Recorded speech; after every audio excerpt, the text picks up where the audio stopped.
Salut mon petit loup, on se retrouve aujourd'hui pour une nouvelle vidéo. Alors du coup, ça y est, la saison des spoils a commencé. Donc ça avait commencé un petit peu plus tôt que prévu avec la vidéo que j'avais déjà sortie. Et ici, depuis lundi, littéralement, ça a bombardé de cartes de partout. Les créateurs de contenu, Twitch, YouTube, Instagram, Facebook, Twitter. Bref, de partout là, pour le coup, la com, elle est incroyable. Et on va du coup analyser un peu tout ce qui est sorti pour le moment. Je vais vous donner mon avis sur les cartes. Bien sûr, mon avis peut diverger d'avis que vous pourriez éventuellement avoir entendu ou votre avis à vous. Du coup, n'hésitez pas à le mettre en commentaire. Et voilà, la propagande YouTube est comme elle est. Si vous pouviez vous abonner, liker, commenter la vidéo, ce serait super sympa. Vous êtes beaucoup à regarder mes vidéos et franchement, c'est trop chouette. Mais vous êtes aussi beaucoup à ne pas encore être abonné. Et ça, c'est un peu moins chouette pour moi. Enfin, ça me permettrait d'avancer dans mon projet. Ce serait super sympa.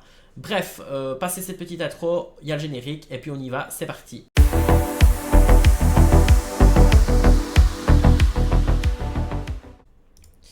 Alors, on commence avec donc la première carte dont j'avais déjà parlé la dernière fois. Donc Yago ici qui est insaisissable et qui a donc le nouvel item Vanish, donc qui est Dissipation.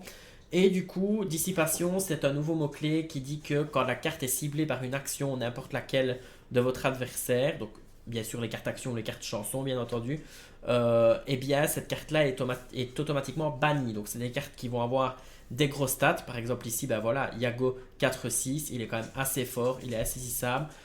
Voilà, c'est assez cool d'avoir ce genre de cartes, ce genre de mécanique, de pouvoir créer des cartes un petit peu trop fortes, entre guillemets, mais avec un poids faible qui pourrait du coup très vite le faire tomber. Donc voilà, il n'y a pas énormément de choses à dire dessus. Par contre, il combattera avec d'autres cartes, ça c'est sûr. Et il y a eu d'autres cartes illusions qu'on découvrira plus tard. Alors, nous avons du coup Jafar qui lui, il dit que durant le tour d'un adversaire, à chaque fois qu'un de vos personnages illusions est banni, eh bien, vous pouvez retourner le personnage dans votre main. Donc, du coup, si vous avez justement le Yago qu'on a vu avant et qu'on le cible avec une action et que vous avez Jafar qui est posé sur le board, le Yago n'est pas banni, vous le récupérez en main. Donc, du coup, c'est un petit moyen de contrer du coup le mot-clé dissipation pour pouvoir le tourner à votre avantage. Ici, c'est une carte bicolore, donc on a eu la confirmation également que les cartes bicolores ne pouvaient être jouées que dans la bicolorité de la carte. Donc ici, mauve-gris, ça ne peut être joué que dans mauve-gris et pas dans mauve-bleu ou mauve-rouge. Voilà. J'étais presque sûr à 100%, mais là, on a eu la confirmation. Alors, carte suivante. Donc ici, nous avons Belle, 7-7 qui leur pour 3 shift 7. Cette carte-là, elle coûte 1 de moins pour shifter par objet dans votre défausse.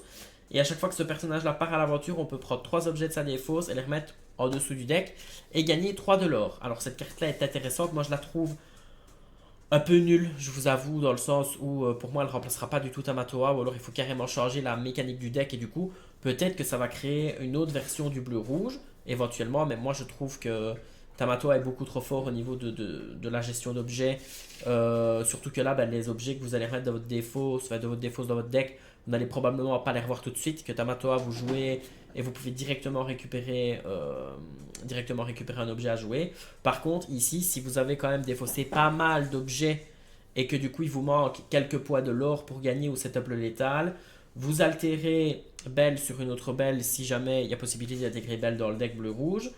Vous partez à l'aventure pour 3, vous récupérez 3 objets que vous remettez au-dessous de votre deck et vous gagnez 3. Donc ça vous fait quand même 6 de l'or sur un tour. Et si jamais vous avez déjà le sous-fétiche qui est posé, vous pouvez encore une fois gagner 3 de l'or. Ça peut faire 9 de l'or sur un tour, ça peut être très très fort. Maintenant, à voir vraiment parce que... à voir. Je sais pas si le terme un peu nul est adéquat. Je pense que je changerai peut-être d'avis en testant la carte. Mais là, pour le coup, j'ai un peu du mal à voir comment est-ce qu'elle pourrait rentrer dans le même deck avec Tamatoa. Ou alors, il faudra enlever Tamatoa et vraiment changer l'identité entre guillemets du deck. Et c'est peut-être ce qui va arriver. D'ailleurs, c'est peut-être ça qui va se passer. N'hésitez pas à me le dire en commentaire. Alors ensuite, nous avons la bête. Alors par contre, réellement, elle est incroyablement nulle. Elle coûte 6, elle n'est pas ancrable. C'est une 5-5, ok. Elle leur pour 2, ok. Mais si vous voulez profiter de son effet, en fait, vous n'allez pas l'aurer. Vous devez l'incliner, payer 2, bannir 2 de vos objets. Et là, vous pouvez faire 5 de dommages à un personnage adverse. Alors, le rouge n'avait pas encore accès à des dommages à distance. C'était exclusivement gris la plupart du temps. Là, du coup, c'est comme si on faisait un Zeus, mais alors je trouve que ça, Je trouve que ça coûte mais horriblement cher. C'est atroce. Je vois pas dans quel monde on payerait 2 en plus. On détruirait 2 de ces objets pour infliger 5. Enfin, franchement, je vois pas. Sachant que les objets, bon voilà, on les détruit déjà avec Faversham normalement pour piocher. Donc, je vous avoue, je vois pas. Après, j'ai peut-être loupé quelque chose. Encore une fois, je ne dis pas que j'ai la science infuse, mais si jamais j'ai loupé quelque chose, ben, n'hésitez pas à me le dire en commentaire. Alors, Lady, elle shift 3. Alors, quand on joue ce caractère, on peut renvoyer donc 2 caractères qui ont 2 de coups ou moins de sa discard à la main. Alors là, du coup, pour le jaune-vert qui a eu très longtemps une opportunité d'être fort agressif, là, du coup, bah, ça serait top parce que vous avez. Donc, le défaut des decks aggro, c'est de se faire gérer le board et d'après, bah, d'avoir pas beaucoup de pioches, donc très compliqué de générer des ressources. Bah, ici, si jamais vous jouez ce personnage-là en le shiftant ou en shiftant pas, hein, vous le jouez pour 5. Vous récupérez 2 de vos cartes qui coûtent 2 ou moins, et la plupart du temps, ben, vous allez récupérer un Porcinet, ou vous allez récupérer des L'aurora 2, etc. Et vous allez pouvoir les rejouer. Alors, sachant que dans ce deck-là, il y a probablement possibilité de jouer Lilo, donc la A2, qui quand elle est bannie et qu'elle va dans la défausse au début de son tour, on peut payer 2 et la jouer et la rejouer couchée. Ben, du coup, on pourrait à chaque tour repeupler avec la Lilo et puis bah, récupérer des cartes avec Lady et remettre du board à chaque fois, sachant que c'est pas la seule carte qui permet de récupérer du board, bien entendu, et je pense qu'à mon avis, ils vont en faire d'autres. Donc ça, c'est à surveiller. Alors Sven, mon bon petit Sven, beaucoup de potes à moi m'ont chambré avec le Sven, j'ai marché dans le chambrage, mais je commence à tout doucement changer un petit peu d'avis sur Sven, dans le sens où bah, c'est une carte bleu mauve, donc il peut aller dans le Blurple qui est mon deck préféré, donc j'en attends énormément de ce chapitre. Il a Rush, et quand il est joué, ce personnage, donc quand on joue ce personnage-là, on peut choisir un autre personnage qui subit -3 d'attaque ce tour-ci. Alors, il a Rush. Ce qui est intéressant, c'est que c'est un tour 5. Je rappelle que le but du Blurple, c'est de passer directement au tour 4 et puis au tour 5, et de jouer Belle, Elsa, Big Ben, enfin des tours 5, pour pouvoir être un petit peu plus agressif et prendre l'ennemi de vitesse. Ce qu'il y a, c'est que je trouve que le Blurple a des fois des difficultés contre les decks aggro parce que ça reste un bleu qui rampe et des fois c'est compliqué de prod le board, etc. Ben, en fait, Sven pourrait permettre de prod le board parce que on peut imaginer qu'il pourrait terminer une Madame Imrenard, terminer pas n'importe qui parce que voilà, il a que 2 d'attaque, mais ici le fait qu'il fasse -3 d'attaque à quelqu'un, ben, lui prendrait moins de dégâts dans le trade. Et ce qui est bien, c'est qu'il a rush, donc il peut y aller tout de suite. Et de plus, il peut aller dans des cartes agressives qui ont déjà l'oré et directement on le joue, on rush et on va dedans. Donc c'est assez sympa. D'autant plus qu'après on peut le soigner le tour d'après s'il a résisté avec Belle, en tout cas qu'il n'est pas mort. On peut le soigner avec Belle et transférer ses dégâts pour le mettre sur quelqu'un d'autre. Donc ça peut être sympa. Je ne dis pas que il sera peut-être hyper fort, hyper joué, mais je trouve que c'est comme Elsa, sauf que bon, Elsa est insaisissable et qu'elle couche quand elle est jouée. Mais du coup, ça rajoute une deuxième carte qui a rush, et celle-ci, elle fait un malus de dégâts, elle fait un malus d'attaque, pardon, sur une carte, et c'est ce qui pourrait permettre à Sven de résister, de prendre le trade et de prendre le board, du coup. Ça pourrait être assez sympa. Alors, ici, nous avons Spaghetti Diner. Alors, on incline, donc c'est un objet. On incline, on paye 1. Si on a 2 caractères ou plus en jeu, on gagne 1 de l'or. Voilà, c'est gratuit. C'est payant, mais pour toi, c'est gratuit. Pour ceux qui auront la ref, moi je trouve ça assez cool. Alors, nous avons Ink Jazer. Alors, cette carte-là, j'étais hyper excité au début. Ah, j'avais pas bien lu la carte. Donc, ici, chaque joueur donc, épuise ses encres. Et puis ensuite, chaque joueur qui a 3 d'encre ou plus retourne des cartes dans sa main aléatoirement jusqu'à avoir 3 d'encre dans sa réserve d'encre. Alors cette carte-là, ça va être la folie furieuse contre le bleu-rouge. Parce que vous allez le ralentir à fond, mais c'est une carte qui est exclusive au bleu-vert. Donc le bleu-vert va peut-être devenir le contre du bleu-rouge. Et peut-être que ça va un petit peu calmer les ardeurs du deck. Et puis bah, même jouer contre les autres decks, ça peut être sympa. Maintenant par contre ici ça doit être très compliqué à jouer. Je pense qu'il va y avoir énormément de réflexion sur cette carte là, parce qu'en fait quand vous le faites, bah, vous vous ralentissez aussi. Sauf si vous jouez à vert bleu aggro hors d'atteinte. Ça peut être très sympa parce que du coup bah, vous n'allez pas excessivement monter beaucoup en l'or. Pardon, vous n'allez pas beaucoup monter en encre plutôt. Et vous allez avoir la possibilité de du coup ralentir l'adversaire. Et vous, bah, puisque vous jouez des cartes qui coûtent 1, 2, 3 maximum, bah, vous allez à chaque fois pouvoir mettre du board. Et si vous avez dépassé, que vous êtes peut-être par exemple à 4 ou 5 d'encre, ben, vous allez récupérer 2 cartes de votre réserve d'encre pour remettre dans votre main, ça vous génère des ressources. À la limite, pourquoi pas? Pourquoi pas? Dans un deck aggro vert bleu avec des hors d'attaque et des insaisissables, ça peut être très fort. Alors, le troubadour, résistance plus 1, qui coûte 2, ancrable, Singer 4. Alors, lui, il a le rôle de remplacer Ursula. Pour moi, on peut mettre une ou on peut mettre l'autre. Franchement, j'ai quand même une préférence pour le troubadour parce que l'illustration est quand même assez sympathique. Et en plus, il a résistance plus 1, donc ça veut dire qu'il ne se prendrait pas de dégâts d'une fée clochette ou il ne se prendrait qu'un seul dégât d'un perdu dans l'hiver ou d'un allumé les mèches. Et du coup, bah voilà, ça peut être sympa. Je trouve que le fait qu'il ait résistance plus 1, c'est vraiment cool. Et puis, bah, c'est un Singer 4, donc il peut chanter Zeus. Voilà, pour la faire courte.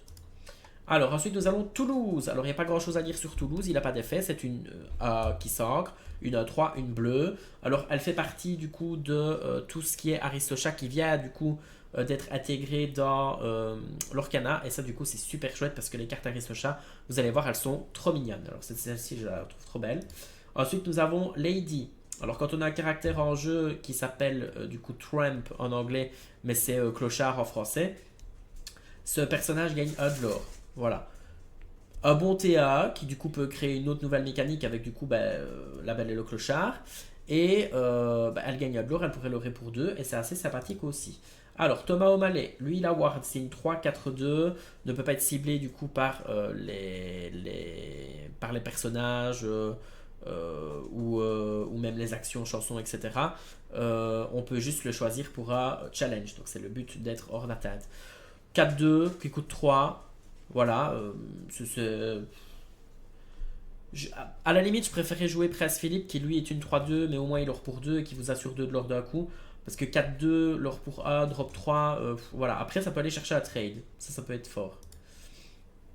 Alors, Marie, qui est la carte préférée de mon ami Emily, si tu passes par là. À chaque fois que ce personnage part à l'aventure, vous pouvez choisir un personnage qui perd 2 d'attaque.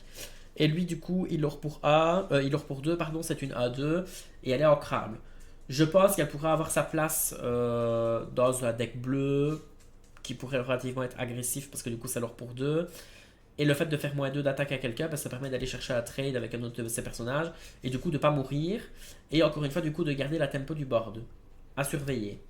Alors, Berlioz, lui, j'adore cette carte-là. Je la trouve mais super belle. Franchement, elle est trop mignonne. Au début, je pensais qu'il avait des grosses moustaches, mais en fait, pas du tout. Il a un truc dans sa bouche. Et en fait, on le sait avec la description de la carte. Du coup, bah voilà, une 2-5 qui leur pour A, qui coûte 3. Elle ne sera pas jouée, mais voilà, elle est assez mims. Alors, Clochard, si vous avez un personnage en jeu qui s'appelle Lady, vous payez 1 de moins pour jouer ce personnage. Et quand on joue ce personnage, on peut choisir un personnage qui a une plus 1 d'attaque pour chaque personnage qu'on a en jeu. Ça comble enfin la faiblesse du vert de ne pas pouvoir trade en début de partie.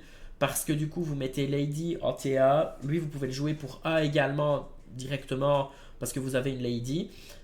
Avant ça, vous jouez quand même un autre personnage peut-être qui a A. Donc vous avez du coup avec lui 3 personnages sur le board. Vous donnez plus A à un autre de vos personnages, par exemple la Lady, et vous pouvez aller trade avec. Même si, bon, j'avoue que du coup, elle perdrait l'effet de gagner du lore.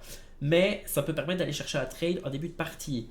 De plus, si vous avez Clochard qui est déjà mis et que le tour d'après vous rejouez à Clochard, eh ben, vous pouvez choisir le Clochard que vous aviez déjà mis, donc qui est à 1-3. Vous le buffez d'attaque, et puisqu'il a 3 de résistance, il y a des chances qu'il résiste au trade, ou en tout cas qu'il aille chercher quelque chose d'instantané. Ça peut être fort en début de partie, ça peut être fort en fin de partie, surtout que le vert gris discard, étant donné qu'il peut prendre le board avec des chansons, etc., peut très bien, à un moment donné, accumuler du board et avoir un gros ton qui pourrait directement gérer un gros truc. Et ça, c'est super fort. Duchesse, 2-3 pour 3-2, pardon, qui est 2 ancrable. Je pense qu'elle ne sera pas jouée non plus parce qu'elle n'a pas d'effet. Et voilà, il y a mieux à mettre. Mais la carte, encore une fois, l'illustration, elle est très très belle. Alors, c'est un clochard.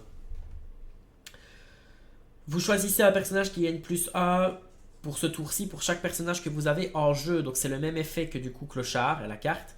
Sauf qu'ici c'est une chanson qui coûte 1. Donc encore une fois, ça vous permet sur le même tour de buffer une créature en chantant et d'avoir de quoi aller chercher un lieu, un trade, etc. Parce que le problème du vert, c'est qu'il ne sait pas aller chercher les grotons et qu'il ne sait pas aller chercher les lieux, hormis en jouant Kriki. Bah, du coup, vous avez Kriki, vous avez ça, vous avez Clochard, du coup, ça rajoute de la possibilité d'avoir de quoi prendre le board en jouant vert, et peut-être que du coup, le vert pourrait être joué avec une autre couleur en n'ayant plus la faiblesse de ne pas savoir prendre le board si on ne le joue pas avec le gris. Moi, je pense à ça dans un vert mauve, par exemple, ça pourrait être très sympa.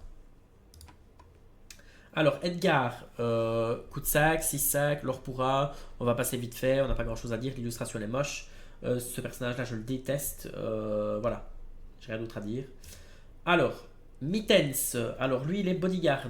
Une fois par tour, à chaque fois qu'on pose une carte dans sa réserve d'or, on peut choisir un autre personnage qui est bodyguard et il gagne plus 1 de l'or. Ça peut être sympa, franchement ça peut être sympa, ouais. À voir dans quel genre de deck ça pourrait être joué. Mais ça peut être sympa. Alors, Volt du coup en français.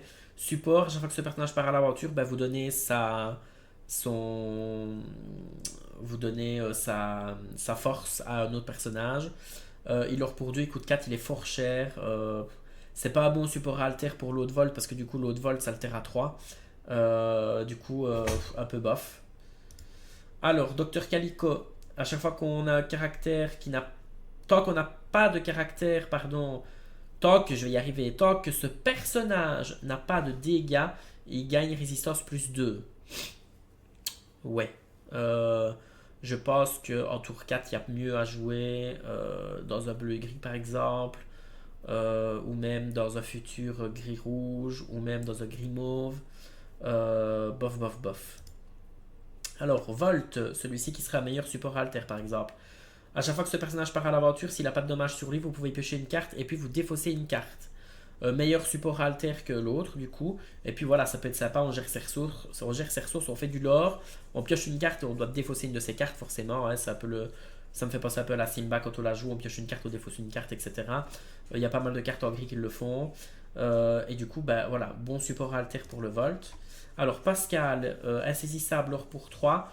C'est un Pascal évolué qui a le tour A qui du coup gagne insaisissable quand il y a un autre personnage. Lui, il or pour 3, on peut le jouer pour 4. Ben assez sympa. Assez sympa, je dois dire que dans un vert mauve aggro, ça peut être très sympa dans un hyper aggro. Parce que franchement, l'or pour 3 insaisissable, ça veut dire que bah, si on n'a pas d'insaisissable en face, bah, c'est compliqué d'aller chercher. Il pourrait peut-être faire plusieurs fois du lore. Et c'est assez sympa. Franchement, ouais, sympa. Alors, Kaloun, Shift 4. À chaque fois que ce personnage part à l'aventure, à chaque fois que ce personnage pardon, défie un autre personnage, on peut renvoyer un personnage Racer de sa défausse à sa main. J'imagine que s'ils font ça, c'est parce qu'ils vont sortir d'autres personnages qui ont le mot-clé pilote dans leur type de carte. Sinon, je verrais pas trop l'intérêt. Et j'imagine qu'ils vont sortir une Kaloun jaune ou rouge qui va servir de support alter parce qu'on ne peut pas jouer cette carte-là avec la Kaloun grise puisque ben, on peut jouer ça que dans un jaune-rouge. Donc voilà, à voir un petit peu pour la suite. Par contre, c'est une 5-5 qui leur pour 2, c'est assez sympa. Alors, Perla, insaisissable, 3-2 qui coûte 3. Elle a support, donc voilà. Je suis pas fan, maintenant à voir en testant la carte. Alors, restaurer le cœur. Alors, on peut enlever 3 dommages d'un personnage ou d'un lieu et on peut piocher une carte. Du coup, ça permettrait de faire un jaune-bleu un petit peu aggro et quand même d'avoir de quoi piocher des cartes. Parce que dans le jaune-bleu aggro, si ma mémoire est bonne, on n'a que réponse pour piocher. Et du coup, c'est compliqué bah, du coup, d'avoir du backup en pioche, surtout que les decks piochent énormément. Et du coup, ça permettrait d'avoir une autre carte en plus pour soigner ces personnages et de piocher. En plus, ça coûte 1, c'est une action, c'est tip top. Alors, Hadès, mon beau Hadès, mon magnifique Hadès, mon chéri d'amour Hadès, qui a encore une carte ici qu'il me faudra en foil, là, bien entendu, pour mettre dans ma collection d'Hadès. Rubis améthyste, quand on joue ce personnage, on peut infliger 2 dommages à de ses autres personnages pour bannir un personnage adverse qui coûte 3 ou moins. Encore de la gestion pour rouge, qui est certes moins forte que Lady Tremaine est moins forte que Medusa parce que vous n'avez pas vraiment de grosses contraintes. Mais c'est encore de la gestion. C'est une 4-6. En plus, elle l'or pour 2. Mais elle est forte. Et du coup, moi, je la trouve forte. Je pense qu'elle peut s'intégrer une ou deux fois dans le mauve rouge. Maintenant, qui coûte 3 ou moins. Faut voir. Franchement, il faut voir. Je pense qu'on préférera quand même toujours une Médusa ou une Tremaine qui a moins de contraintes d'utilisation. Et ici, bon, on doit quand même s'affliger de dommages. À la limite, on peut se l'affliger à son propre Hadès, à la rigueur. Et ça pourrait quand même prendre le board. Au final, ça reste quand même une carte qui combinée aux deux autres que j'ai citées, peuvent être assez. Ça rajoute une carte de gestion à distance, en fait, au final, hein. Donc, voilà, à voir. Alors, Lady Clock, cette carte-là, c'est une bombe atomique. Bodyguard, donc ça veut dire qu'elle est rempart, et en plus, elle a ward. Donc, elle est rempart, c'est une 2-7. Dans le bleu-gris, puisqu'on rampe un petit peu, elle peut arriver très tôt. Donc, peut être une 2-7 ward rempart, qui du coup ne va se prendre absolument aucun missile. Elle se prendra pas bagarre, elle se prendra pas bloc de glace Sissou, elle se prendra pas les Elsa qui vont coucher, elle se prendra pas les Zeus, elle se prend rien du tout. Il faut aller dedans, il faut aller la chercher, et quand elle va arriver, généralement, on va avoir la possibilité de la protéger. Surtout que dans le bleu-gris, il y a vachement plus de possibilités de donner résistance. Et ça, du coup, c'est sympatoche. Alors, Denai, lui, il est obligé de challenger quand il peut pas quest. De toute façon, il a pas de poids de l'or, donc ça sert à rien. Et la résiste plus 2. Bah, au final, c'est une 3-2 résiste plus 2. Ça peut être sympa dans le futur gris-rouge qui va apparaître grâce à une carte qu'on va voir ici, qui pour moi est pour le moment la meilleure carte qui est révélée pour le moment. Et qui va, je pense, créer un nouveau deck. Voilà. Dans le deck gris-rouge qui peut exister, cette carte-là, elle peut être forte. Parce que du coup, elle peut aller encore une fois chercher du board. Alors, nous avons Monsieur Mouche. Quand on joue une action qui n'est pas une chanson, on peut redresser un personnage pirate. À voir, il faut tester, mais je vois pas trop. Je vois pas trop. Là, je vous avoue, je sèche. Alors, Yokai, bleu-vert, on peut payer un de moins pour alter ses personnages. Ça va peut-être créer un deck bleu-vert alter, et du coup, si ça crée un deck bleu-vert alter, cette carte-là va être super forte, parce que du coup, vous pouvez sortir vos alters un tour plus tôt, ça peut être combiné à Morph, ça peut être combiné à tous les supports alter qu'il y a dans le bleu-vert. Ça peut créer un nouveau deck, à voir ce qui va sortir, etc., mais ça peut créer un nouveau deck. Cette carte-là est très très intéressante. Alors, le Chapelier Fou, à chaque fois qu'un personnage blessé défie un autre personnage, on peut piocher une carte. Je suis un peu dubitatif. Par contre, l'illustration de la carte, elle est splendide. Et en plus, elle expédie le lièvre de Mars avec le jet d'eau, j'avais pas vu. Je suis assez dubitatif. Pour le moment, je vois pas trop, j'ai pas trop d'idées qui me viennent là comme ça, je vous avoue, mais après le reste, à voir. Faudra voir ce qui sort. Alors, Mufasa, Shift 5, insaisissable, résistance plus 1. À voir les supports qui peuvent aller pour cette carte-là. Mais du coup, c'est une 5-7 insaisissable qui leur pour 2, qui a en plus la résistance plus 1, donc c'est un peu comme si c'était une 5-8. Donc il faut aller la chercher avec un autre insaisissable, et il faut taper hyper fort dedans, et si on veut lui envoyer un sort dessus, il faut un gros sort, ou parfois il faut un Zeus plus autre chose. Et là, du coup, pour le coup, j'aime assez bien. Du coup, la carte est assez intéressante, et j'ai hâte de voir ce que ça va donner, du coup, dans un gris mauve, parce que franchement, assez sympa. Alors ici nous avons Cusco, lama paniqué. Alors cette carte-ci je l'aime beaucoup parce que je trouve qu'elle combine bien l'esprit du vert et du mauve. Elle est insaisissable, elle leur pour 2, elle coûte 4, elle n'est pas au crabe, c'est une 2-2, elle a des stats un peu faiblardes je trouve. Mais alors du coup au début de son propre tour, on choisit soit chaque joueur pioche une carte, soit chaque joueur défausse une carte. Ben, c'est vraiment le côté mauve de piocher et le côté vert de discard. Ça, pour le coup, ça combine bien les deux identités, c'est assez sympathique. Alors, Raja, Dissipation, une 2 en crabe qui est 3-3, donc qui du coup si elle est ciblée par une action elle est bannie. Ça reste quand même une 3-3 pour 2, elle peut aller chercher déjà un trade, elle est très sympa. Ça me fait penser un peu à Mime Serpent en 3-3 qui a aussi une grosse contrepartie, c'est de renvoyer une carte en main pour pouvoir la jouer. Donc du coup ici bah, c'est une autre 3-3 Vanish. Elle est assez cool, Dissipation. Maintenant, voilà, si elle est ciblée par une action, elle est détruite. Mais elle peut servir de paratonnerre pour le coup parce que, voilà, c'est assez strong, une 3-3, je trouve, qui coûte pour 2, donc qui arrive très tôt dans la partie. Alors, nous avons ensuite une de mes cartes préférées, le Cobra géant. L'illustration, elle est splendide, elle est magnifique. Alors, Dissipation également, 4-4 pour 3. Mais du coup, voilà, c'est assez fort. À chaque fois qu'on joue ce personnage-là, on peut choisir une de ces cartes, la défausser, et on gagne instantanément 2 points de l'or. Du coup, elle, si elle se fait cibler par une action, certes, elle se fait bannir, mais du coup, étant donné que qu'elle a un niveau, elle a un effet d'entrée, bah, du coup, elle est très au niveau design, au niveau puissance de carte, elle est très très forte. Surtout que du coup, une de ces cartes, on pioche on gagne 2 de l'or. Donc du coup, c'est assez fort, c'est assez sympathique. Alors ensuite, nous avons Jafar. À chaque fois, enfin, quand on joue ce personnage-là, on choisit un personnage qui gagne Challenger plus 2. Ce tour-ci, 3-2, l'or pour 2. Voilà, c'est pas non plus incroyablissime. C'est fort, mais voilà, quoi, c'est pas non plus le truc le plus incroyable de la Terre. Par contre, ça fait un autre Jafar support alter pour le Jafar mauve, le légendaire du chapitre 3. Et du coup, là, ça peut être pas mal. Alors, Volt, du coup, Shift 3. Alors lui, à chaque fois qu'on redresse ce personnage-là, on gagne un point de l'or pour chaque personnage qu'on a en jeu qui n'a pas de dégâts sur lui. Et on peut l'incliner et alors on bannit instantanément un personnage illusion. Assez sympathique. En plus, l'avantage qu'il y a, c'est que c'est un shift 3. Donc, vous avez la possibilité de le shifter sur le volt que j'ai montré plus tôt dans la vidéo, le gris.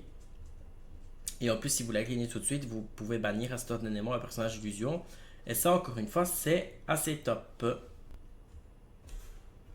Alors ensuite, nous avons Panique, drop 4. Quand on joue ce personnage-là, on peut bouger jusqu'à 2 dommages d'un personnage et les déplacer sur un personnage adverse. C'est un peu comme une Belle en un petit peu moins fort parce que Belle c'est une 4-4 tour 5 qui leur pour 2 et lui c'est une 2-3 tour 4 qui leur pour 2. Mais si vous avez à votre tour 3 un personnage qui est blessé, vous pouvez déplacer directement des dommages. Et en plus, bah, c'est une 2-3 qui leur pour 2, c'est assez sympa aussi. Et combiner un Belle le tour d'après, ça peut vite, vite être dangereux pour le coup. Alors, Kakamora, quand on a un autre pirate en jeu, ce personnage gagne plus 3 Challenger. Voilà, bah, combiné avec forcément la mécanique pirate, qui est une mécanique que je n'aime pas du tout. Je trouve que la mécanique elle est complètement ratée pour le coup. Et du coup, bah, c'est un peu dommage parce que il y avait quand même pas mal de choses à faire et c'est triste que l'archétype pirate n'est pas si jouable que ça, surtout avec des cartes un peu limites.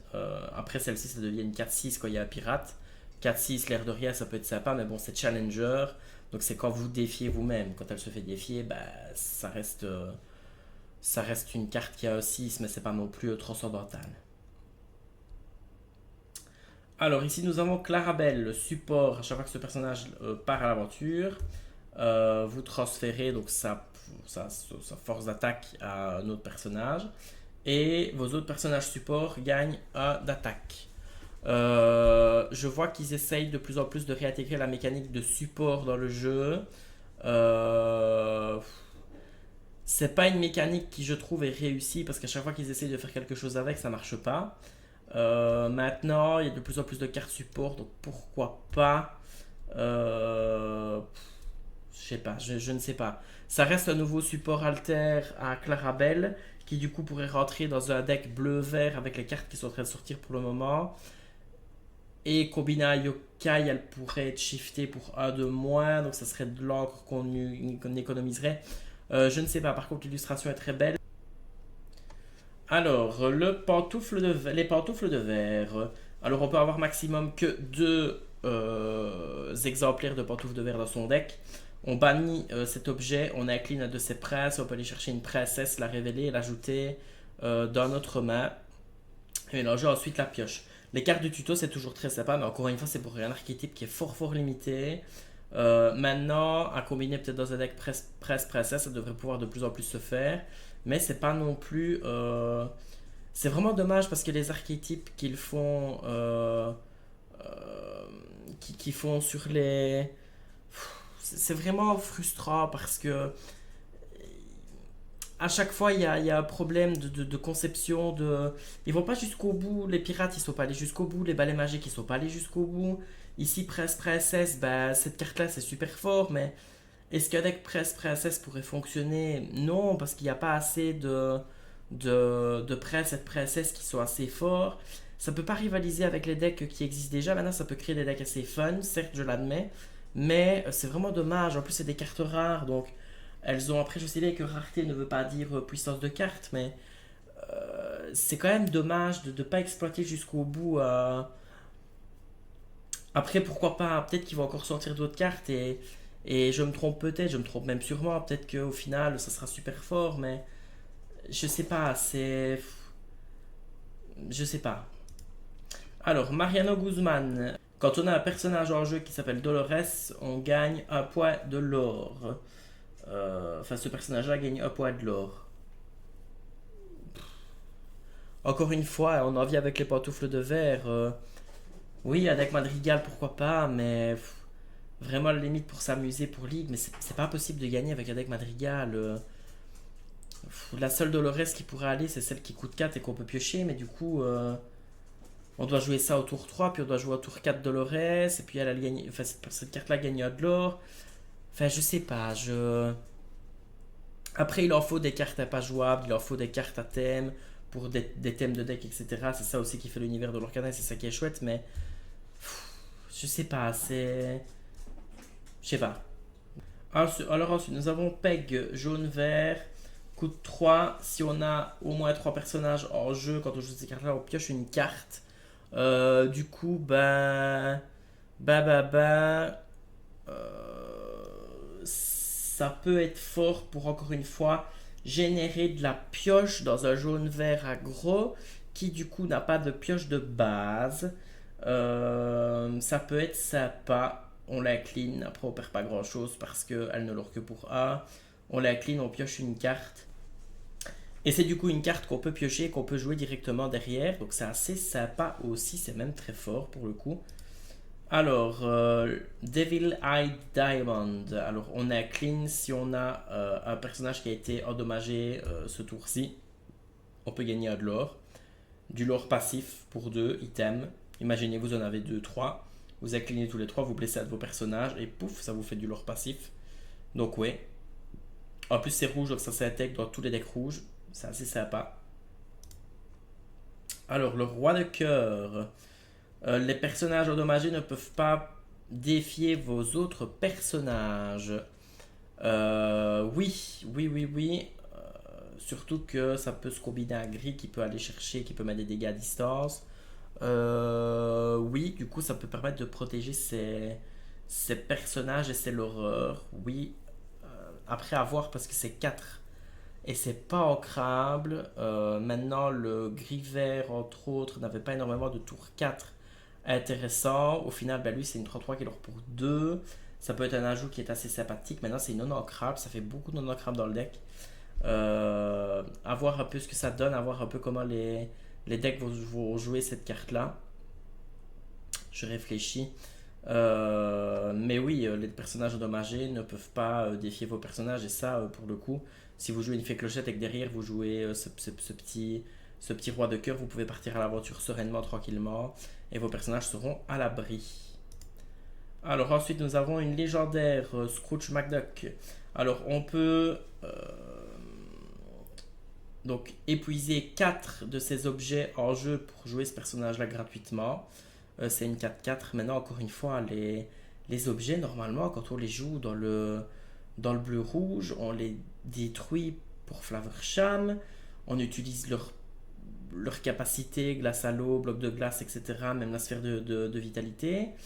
Euh, Après, est-ce qu'on va jouer cette carte-là gratuitement tout de suite? Non, peut-être en fin de partie, quand on a plus ses Flavorsham. Et quand on joue ce personnage-là, on peut regarder les 4 cartes dessus de son deck, on révèle un objet, on l'ajoute à notre main, puis on met le reste dans le fond de notre deck.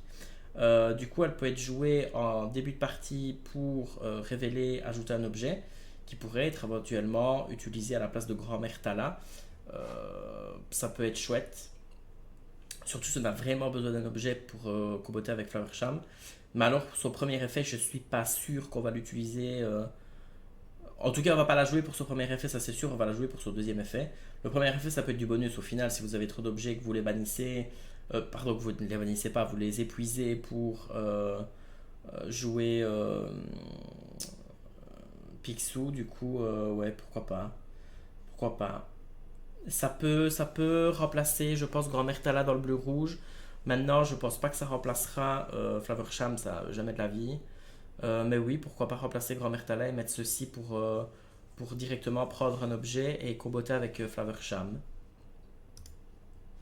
Alors, Tamatoa, quand on joue ce personnage-là, on peut renvoyer 2 de ses objets de sa discard dans sa main. Là, je ne comprends pas le concept. Il n'y avait pas besoin de ça dans le deck bleu-rouge, je vous avoue. C'est un Tamatoa légendaire, encore une fois, donc c'est un grand Tamatoa plus petit. Et alors, quand ce personnage-là part à l'aventure, on peut jouer un objet gratuitement. Si elle résiste quand on la joue, on part à l'aventure avec, on joue un sous-fétiche gratuitement. Et quand on joue ce personnage-là, on peut récupérer 2. Enfin, franchement, ça me saoule. C'est super fort hein, pour le bleu-rouge. Mais ça me saoule parce que y a pas besoin. Je comprends pas. Il n'y a pas besoin de ça en plus dans le deck. Donc, du coup, pourquoi faire? Quand vous jouez ce personnage-là, vous pouvez reprendre 2 objets de votre défaut, c'est de les remettre dans votre main. Donc, vous détruisez les objets avec Flavorsham, vous les récupérez avec Tamatoa, vous le jouez pour 6. Et si en plus de ça, vous arrivez à Quest avec lui, vous gagnez 2 de l'or et puis vous pouvez jouer à sous-fétiche gratuitement. Et puis après, vous jouez. Enfin, ça veut dire que du coup, quand vous allez jouer Tamatoa, l'autre Tamatoa, euh, il y aura déjà le sous-fétiche qui aura été joué. Oh là là là là. Franchement, ça me saoule. C'est vraiment. Il n'y a pas besoin, il y avait pas besoin. Pourquoi faire? Pourquoi faire? Bon, bref, on change de carte parce que je suis énervé. Toby, bah voilà, une carte où il n'y a pas grand chose à dire. Coup A, 3. Par contre, c'est une 3A pour A. Ça veut dire qu'elle va aller chercher presque n'importe quoi, pour le coup. C'est assez sympa. Ça, pour le coup, elle est forte, la carte, je trouve. Alors, de Matchmaker, à chaque fois que ce personnage défie un autre personnage, chaque adversaire perd 1 de l'or.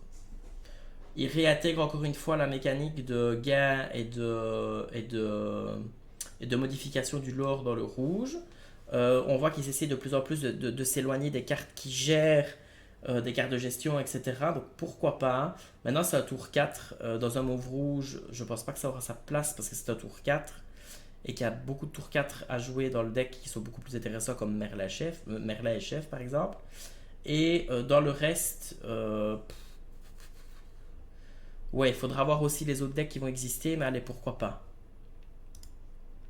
Alors, le roi Stéphane, 5, 4, 7, l'or pour 1.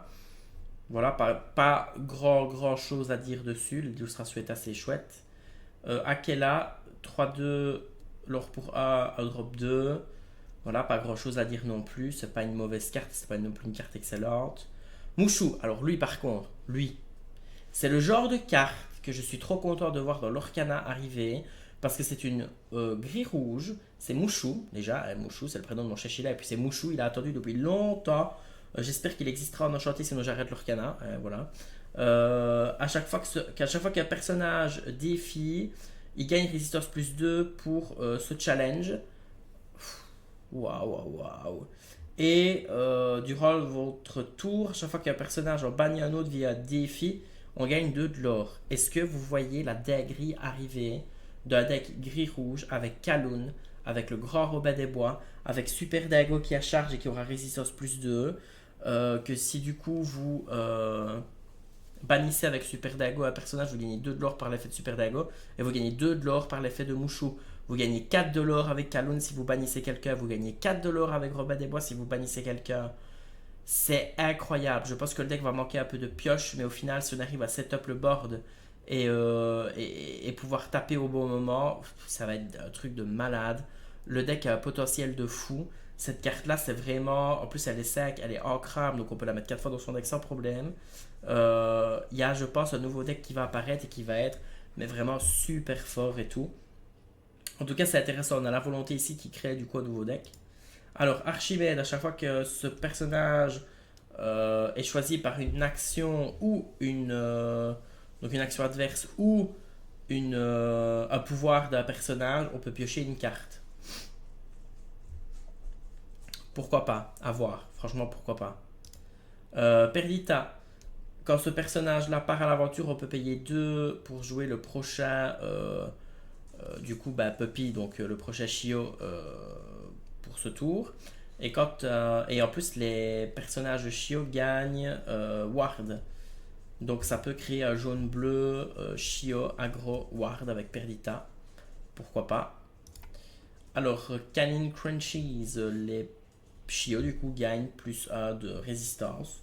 C'est gratuit, c'est un objet, ça coûte pas cher. Pourquoi pas? Alors, Hiro Hamada, quand on joue un personnage Floodborn sur ce personnage-là, on peut piocher une carte. Oui, oui, oui, oui. Surtout que plus tard dans la vidéo, il va y avoir un petit support, enfin un petit alter qui va pouvoir aller dessus et qui du coup est assez cool. Et en plus, on pourra piocher une carte. Pourquoi pas? Donc, franchement, cette carte-là, elle peut créer un nouveau deck et ça peut être une autre mécanique dans le deck. Alors, Aurore légendaire Singer 5. À chaque fois qu'on enlève un dommage sur un personnage, on peut redresser ce personnage-là. Du coup, on peut rechanter avec. Par contre, elle ne peut pas repartir à l'aventure ou défier, mais du coup, on peut rechanter avec. Et c'est un Singer 5, donc du coup, elle peut chanter ce rêve bleu. Dans le style song, ça va faire du bien cette carte-là. Alors, Ratigan, à chaque fois qu'on joue une action, quand ce personnage-là est épuisé, on peut gagner 1 de l'or. Vous l'épuisez, vous commencez à enchaîner des actions dans un rouge-bleu avec Maui Requin et vous commencez à générer du lore passivement. Vous jouez chapardage, vous jouez la vie de pirate, vous jouez n'importe quoi. Franchement, ça peut être sympa. Cette carte-là est assez cool. Vraiment, pour une légendaire, c'est cool. Baymax, voilà, c'est la carte que je disais tout à l'heure. Cette carte, c'est une dinguerie. C'est un shift universel. Ça veut dire qu'elle peut se shifter sur n'importe quel personnage en payant 4. Et quand on joue ce personnage-là, si on a utilisé le shift, on peut enlever tous les dommages sur cette carte-ci. Alors, elle peut s'altérer du coup sur le héros Hamada qu'on a vu juste avant. Et du coup, elle peut s'altérer littéralement sur tous les personnages dans un vert et dans un bleu. Puisque je rappelle qu'on peut jouer le deck bleu-vert. Enfin, on peut jouer cette carte-là que dans un bleu-vert. Ça peut créer des decks de fous furieux. Cette carte-là, du coup, elle est assez sympa. Je pense qu'il y a aussi la volonté de créer un bleu-vert un petit peu contrôle, un petit peu tempo. Et de créer un gris-rouge aussi. Donc ça, c'est chouette qui donne de l'identité à d'autres decks. Ça, c'est sympa. J'avais un peu peur qu'ils ne fassent que nourrir des decks qui existaient déjà avec des cartes bicolores. Mais là, du coup, pour le coup, ça peut créer quelque chose d'intéressant. Alors, Tanana, 4 qui l'or pour 1. Il aurait fallu qu'elle l'or pour 4 pour que ça fasse un quadruplé de 4. Je pense qu'elle ne sera pas jouée. C'est pas une carte intéressante. Alors, Madame Médusa, à chaque fois que ce personnage apparaît à l'aventure, on peut infliger 2 dommages à un de ses personnages et on peut meuler les 3 quarts du dessus du deck de l'adversaire. Ça peut créer aussi une mécanique de deck meule du coup, puisqu'il y a des cartes qui sont sorties au chapitre 6, les cartes sur le thème d'Alice au Pays des Merveilles, qui meulaient. Donc meuler, c'est prendre les cartes du dessus du deck de l'adversaire et la mettre directement dans sa défausse. Et du coup, ça peut créer une mécanique sympa. Il y a de nouveaux decks sympas. Je pense à un nouveau deck mauve-rouge qui va peut-être changer d'identité pour meuler l'adversaire. Pourquoi pas? Alors, ici les cartes. Si on a un personnage en jeu qui est blessé, on gagne. Du coup, c'est pas on peut, c'est on gagne 2 d'attaque. Ça devient une 3-2. Oui, je dis oui. C'est très sympa comme tour 1 dans le rouge. Alors TK, Shift 7 durant votre tour. Quand un personnage adverse est épuisé, on le bannit. Alors là, ça peut créer aussi une autre dynamique avec la Elsa qui couche, avec la grande Elsa qui couche. Par contre, du coup, il faut ATK support parce que support alter, sinon ça va pas le faire. Mais bon, une 12-12, waouh quoi. Waouh. Waouh. Franchement, waouh. Alors pour 3, ça peut être sympa. Mais il faut un support alter, sinon ça va pas le faire. Robin Hood support, bah, voilà, encore une fois une carte support. Je pense vraiment qu'il y a moyen de faire un deck bleu support avec une autre combinaison de couleurs, mais dans laquelle je ne sais pas, mais il y a du potentiel. Manœuvre magique, on peut choisir, on peut retourner un personnage à nous dans notre main et on peut épuiser un autre personnage, mais du coup qui pourrait être combiné avec le TK qu'on a vu juste avant, puisque c'est pour deux, vous récupérez, voilà, vous récupérez un de vos merlins par exemple, et en plus vous épuisez un des personnages adverses et vous pouvez le bannir tout de suite si vous avez le grand TK avec vous. Ou autre chose bien entendu, il n'y a pas que ça à faire avec cette carte. Alors, Pat, à chaque fois qu'on joue une action qui n'est pas une chanson, on peut bannir un objet. Le vert a du coup l'accès à le bannissement d'objets. Surtout que le vert gris discard peut jouer aussi des actions qui ne sont pas des chansons. Mais évidemment, ça peut être un vert mauve qui pourrait avoir accès du coup à la destruction des objets. Ou pourquoi pas un vert rouge qui aurait accès à la destruction des objets, puisque le vert rouge, le rouge n'a pas d'accès à la destruction d'objets, donc ça pourrait donner l'idée d'un deck vert rouge qui pourrait du coup exister. Pourquoi pas? Alors, Cusco, une fois par tour, à chaque fois qu'une carte est mise dans son encre, on peut choisir un personnage, un objet ou un lieu qui coûte 2 ou moins, la renvoyer dans la main de son propriétaire et le joueur prend et le joueur pioche une carte. Je suis mitigé.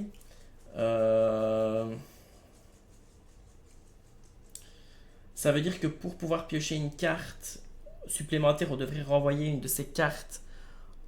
Oui, ça peut être fort, mais si vous le faites sur l'adversaire, pour prendre le board, ben, vous lui donnez des ressources, et donner des ressources, on n'aime pas. Par contre, je pense que cette carte-là, il faut la tester pour se rendre compte de l'efficacité ou de la non-efficacité de la carte, du coup. Alors, cette carte-ci, à chaque fois que ce personnage part à l'aventure, on peut payer 1 ou moins pour jouer une action ce tour-ci. Ça peut être très sympa, franchement, ça peut être très très sympa. Encore une fois, dans un vert rouge, où on pourrait jouer les actions pour moins. Dans un vert mauve, même dans un vert gris, au final, ça pourrait être très sympa à voir. Et même dans un vert bleu, au final. Hein. Alors, BMAX Charging Station, à chaque fois qu'on joue un personnage Floodborn, si on a utilisé la capacité de Shift, on peut piocher une carte. Je pense que cette carte-là va aller dans le vert bleu avec le Yokai qui réduit le shift, le Baymax qui peut être shifté sur n'importe qui, le Hiro Hamada qui peut être shifté, quand il est shifté, du coup, on peut piocher une carte, et au final, avec ça, on pourrait piocher même 2 cartes. Donc, ça peut permettre au vert bleu de piocher, d'avoir un moteur de pioche, pourquoi pas. King Candy, à chaque fois que un pilote est banni, chaque adversaire choisi est banni un de ses caractères. Ça donne du contrôle du coup au jaune-rouge. Carte qui est assez intéressante, qui je pense pourrait créer un jaune-rouge aussi. C'est bien parce que du coup ça va créer quand même pas mal de decks. Il y a pas mal de choses à créer, je trouve, autour de ce chapitre-ci. Et encore, on n'a pas tout vu. Alors, Pat, du coup, Shift 4. À chaque fois que ce personnage est épuisé, les personnages adverses ne peuvent pas épuiser leur personnage pour chanter. Et vos personnages pirates gagnent résistance plus 1. Alors là, du coup, ça peut donner un shift dans le vert gris discard. Ça peut donner le Pat en shift qui pourrait annihiler le style song. Parce que du coup, s'il est épuisé, déjà, bah, vous allez l'aurer avec puisque vous allez le shifter sur le Pat. Donc ça fait un tour où il ne peut pas utiliser d'action. Vous shiftez ce Pat-ci le tour d'après. C'est un deuxième tour où il ne peut pas utiliser d'action. Enfin si, il peut les utiliser, mais du coup il doit payer pour, pardon. Mais il ne peut pas épuiser ses chanteurs du coup. Et vos pirates gagnent résistance plus 1. Donc ça veut dire qu'en gros, celui-ci est un pirate, Mouche c'est un pirate. On peut intégrer d'autres pirates dans le vert gris discard, pourquoi pas. Et du coup, ben, ils ont résistance plus 1 et ils ne se prendraient pas des missiles. Franchement, et même dans le miroir, ça peut être sympa.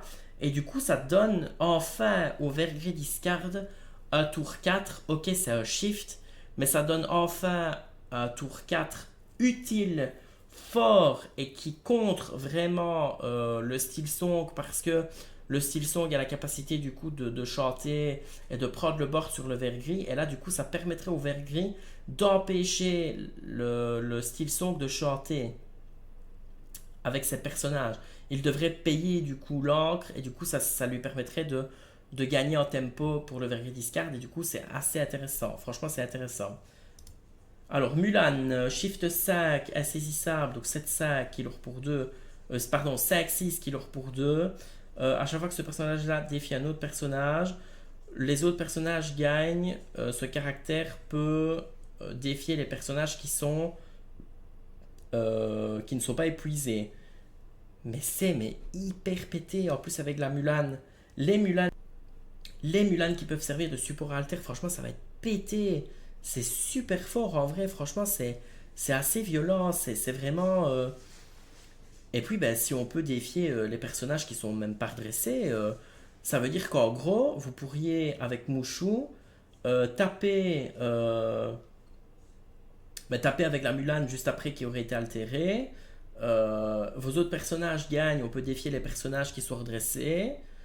Et du coup, bah, votre Kalone, elle peut taper un personnage qui est redressé. Et si elle le bannit, bah, vous gagnez du lore en plus. Franchement, le deck, il a un potentiel de fou. C'est un truc de dingue, quoi. En plus, Mushu, Mulan, etc. C'est vraiment un chouette deck à thème je pense qu'il va être super fort en vrai. Alors, Maid Marianne, donc Lady Marianne. Durant le tour de votre adversaire, à chaque fois que de vos personnages alliés est blessé, vous pouvez choisir un personnage et infliger un dégât dessus. Oui. Et vos personnages nommés Lady Cluck gagnent résistance plus 1. Alors ça se combine à l'autre carte de 7 rempart. Si là, le bleu-gris, il y a du potentiel aussi. Hein. Alors, Monsieur Dark, mini Flavor Sham, à chaque fois que ce personnage-là part à l'aventure, on peut bannir un de ses objets et piocher une carte. J'ai envie de dire pourquoi pas. Pourquoi pas parce que du coup, ça permettrait de. Si on n'a pas Flavor Sham sur son tour 4, mais qu'on l'a eu lui avant, de quand même le faire partir à l'aventure et de bannir une glace à l'eau et de piocher une carte. Pourquoi pas. À voir, mais vraiment, pourquoi pas. Ça pourrait être sympa. Alors, So Much to Give, piocher une carte, choisissez un personnage qui gagne bodyguard jusqu'à la fin du prochain tour, de votre prochain tour. C'est une chanson, de toute façon vous piochez une carte et vous transformez votre personnage en rempart. Donc du coup, là pour le coup, vous pouvez partir à l'aventure avec le reste et protéger vos chanteurs dans le style song. Pourquoi pas, ou même ailleurs que dans le style song. Kashekim, 4-3, l'or pour A, carte très belle. Ah ben c'est le. Je viens de percuter, j'étais en train de lire le nom. Je suis un peu fatigué pour le coup, la vidéo est longue et c'est long à préparer. C'est le père de Kida dans l'Atlantide et du coup bah, elle ne sera pas jouée. Une 4-3 pour 3. Bon, après elle a quand même 4, hein, c'est quand même fort. Mais en drop 3 en mauve il y a tellement plus fort, donc du coup voilà.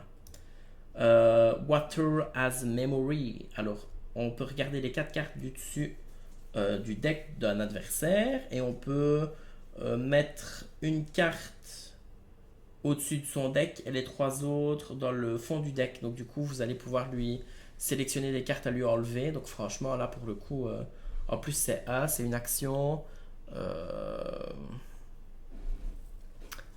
Vous pouvez du coup lui faire. Enfin, vous savez du coup la carte qu'elle va piocher. Si c'est une carte qui peut être nulle en fonction de la situation du terrain, vous pouvez très bien lui faire piocher une mauvaise carte pour le coup.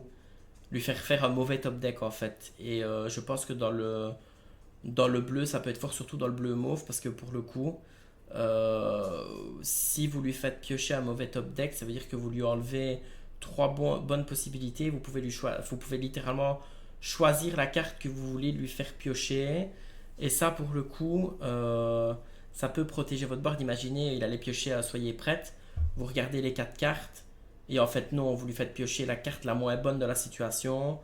Pareil pour Sissou.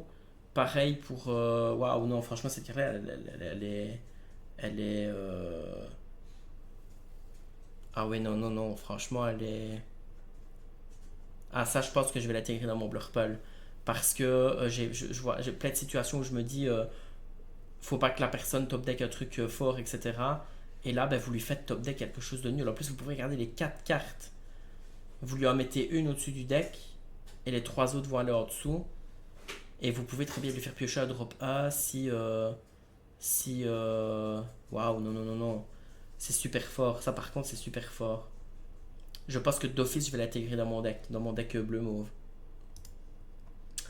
Alors, quand ce personnage-là est banni, vous pouvez enlever 2 dommages d'un de vos personnages.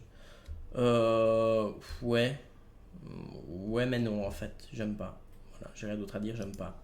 Coda, si, ça drop 3 qui leur pour 2. Non, pardon, ça drop 3 qui leur pour 3 et qui a 2-2. Bah, là, pour le coup, c'est super fort ça dans un deck hyper aggro. Dans le jaune mauve hyper aggro, ça va être une dinguerie. Mufasa, bah, du coup, voilà le support à alter du l'autre Mufasa qui est 5-7 insaisissable et qui est super fort.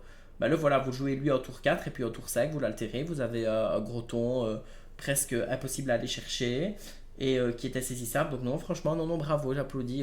Très bon support à alter qui va avec le Mufasa. On arrive à la fin, il reste plus que 3 cartes. Merlin, Blurple, à chaque fois que ce personnage apparaît à l'aventure, vous nommez une carte, vous révélez le dessus de votre deck. Si c'est la carte que vous avez nommée, vous la mettez dans votre encre face down et épuisez. Sinon, vous remettez la carte au-dessus de votre deck. Je trouve que la carte elle est éclatée au sol. Je m'explique. Dans le Blurple, en drop A, on a Diablo, Adept et Balai Magique pour le moment, qui sont des cartes, donc du coup, peuvent se recycler et générer de la ressource et piocher. Maintenant, je ne vois pas dans quel monde est-ce que dans la conception du deck bleu-mauve actuel, donc je dis bien dans la conception du deck bleu-mauve actuel comme il est là maintenant, je ne vois pas pourquoi on enlèverait Balai, Adept et Diablo pour mettre Merlin qui du coup est complètement aléatoire. Alors ok, on a plein de Merlin, ok, on a plein de Mimes, ok, il y a quelques Elsa, mais je suis pas sûr d'avoir envie d'ancrer volontairement ce genre de cartes, surtout que si j'ai envie de les piocher parce que j'ai pas envie de les ancrer, ben c'est un peu bof. Maintenant, là où ça peut être fort, c'est que si autour d'eux vous avez vogué et typo, vous passez sur 3 d'encre, et si en plus de ça vous avez vu juste avec Merlin, ben, vous passez en fait, vous allez, donc autour d'eux, vous passez à 3 d'encre plus 4. Donc vous êtes à 4 d'encre aux 2 tours, autour d'eux. Et le tour d'après, quand vous allez démarrer le tour 3, vous ancrez, vous êtes à 5. Et vous pouvez déjà sortir un gros ton.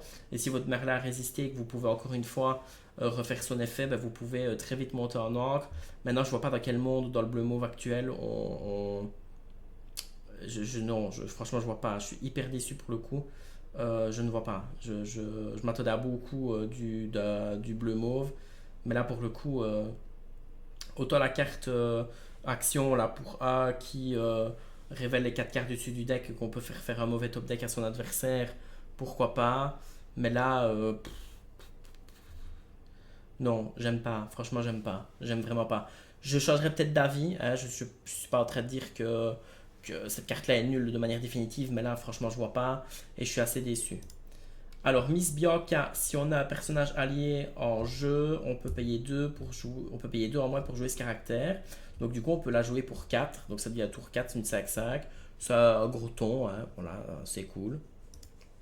Et alors, nous avons la dernière carte Orville durant votre tour.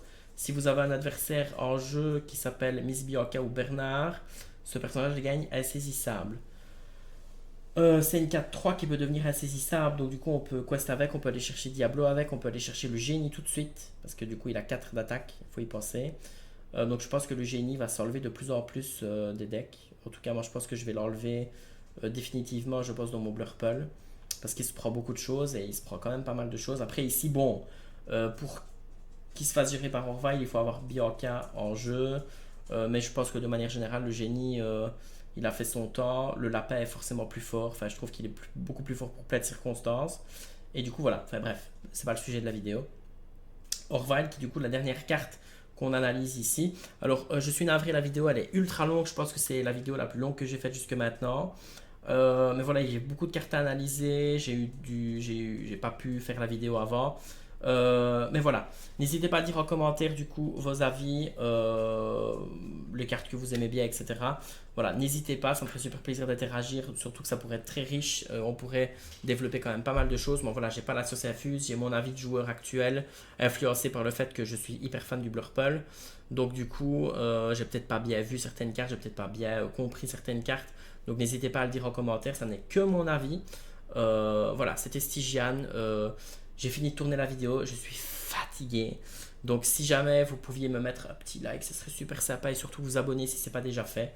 Bisous mon petit loup, à la prochaine pour la prochaine vidéo. Mouah.